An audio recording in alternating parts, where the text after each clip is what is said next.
La Gràcia de Joan Perucho és una ruta literària creada en homenatge a l'escriptor gracienc per commemorar l'any del seu centenari. Es tracta d'un recorregut alhora biogràfic i literari per la vila de Gràcia on ell va néixer. En aquesta ruta literària s'hi barreja realitat i ficció perquè hi ha, com dic, elements biogràfics basat sobretot en les seves memòries, els Jardins de la Melanconia, i també hi ha alguns escenaris literaris bàsicament de la seva novel·la més famosa, que és Les històries naturals.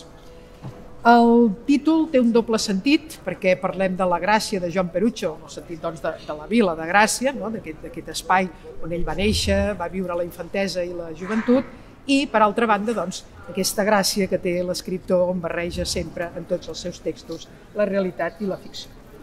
Joan Perucho va néixer a la vila de Gràcia el 7 de novembre de l'any 1920 i en les seves memòries, Els Jardins de la Melanconia, ens diu així. Vaig néixer a Barcelona l'any 1920 i en aquesta ciutat he viscut gairebé tota la meva vida. De petit he jugat pels carrers i places del meu barri, cosa impensable avui. Eren espais gairebé solitaris, transitats solament per algun cotxe, carros i carretons, i el soroll d'algun tramvia.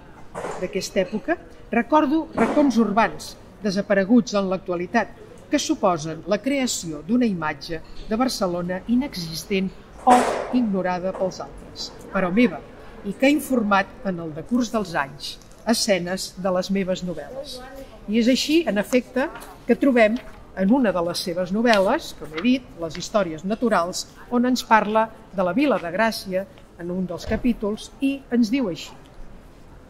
Gràcia és una vila d'una absoluta tradició literal, la qual, anys més tard, s'hauria de concretar i personalitzar simbòlicament en la seva famosa campana en el popular setmanari de la gloriosa Torre del Rellotge. El marquès de Sallent, en les seves memòries, ens descriu la vila, menestrala i progressista, com un baluard inexpugnable de la llibertat. Basta, diu, un gracienc inflamat per les seves conviccions, amb una arma al braç i una paret al seu darrere, per posar en fuga els odiosos escamots de les forces ocultes de la reacció.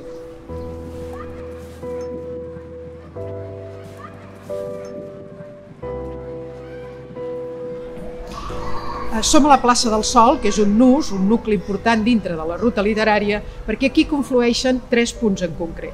Per una banda, el carrer del Canó, que és un carrer curtet de Gràcia, on aquí va conèixer en una festa particular a la que seria la seva esposa, Maria Lluïsa Cortés.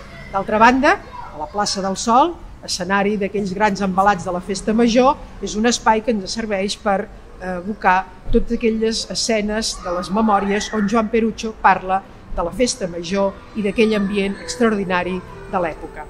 I per altra banda, també tenim el carrer de la Virtut, que serà un dels escenaris d'un dels capítols interessants de la novel·la Les històries naturals.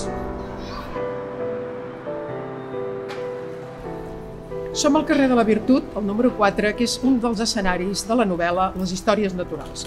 En concret, el capítol 3, que porta per títol El cafè de la llibertat, situa aquest cafè en el número 4 del carrer de la Virtut i ens el descriu de la manera següent. El Cafè de la Llibertat era un establiment una mica sinistre. D'habitud, s'hi reunien els elements més exaltats de la població, s'hi feien discursos polítics i s'hi signava algun que altre manifest inflamat. L'establiment era ple de gom a gom. Hi havia un aire viciat, espès, lleugerament blavós del fum dels cigars que hom hi cremava contínuament. S'hi devorava i comentava en veu alta, entre altres periòdics, El Vapor, El Guàrdia Nacional, El Guirigay i El Constitucional. Aquest darrer duia a la capçalera els versos següents. Soc un liberal exaltat i no tinc por de perdre res. Quan podré tornar a alçar el cap, no crec que la baixi mai més.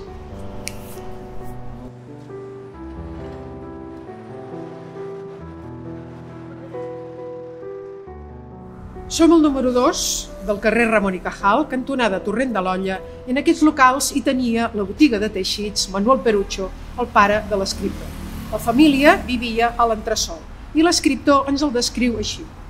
Vivíem a l'entresòl de la casa i en comunicació amb la botiga i el magatzem per una estreta escala de cargol que unia l'habitatge directament a les dependències comercials.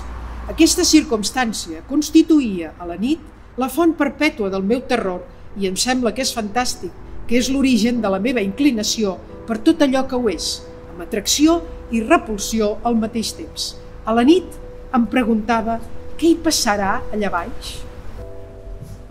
Llegim Perucho i la seva literatura perquè ens exhorta quan ens diu: cal exaltar la vida, l'esplendorositat imaginativa i diversa i estranya del món. És per això que les aus del paradís, l'àurea picuda i la botarda Gèmines continuen entonant el seu cant inaudible, però gloriós, meravellós i arrebatador.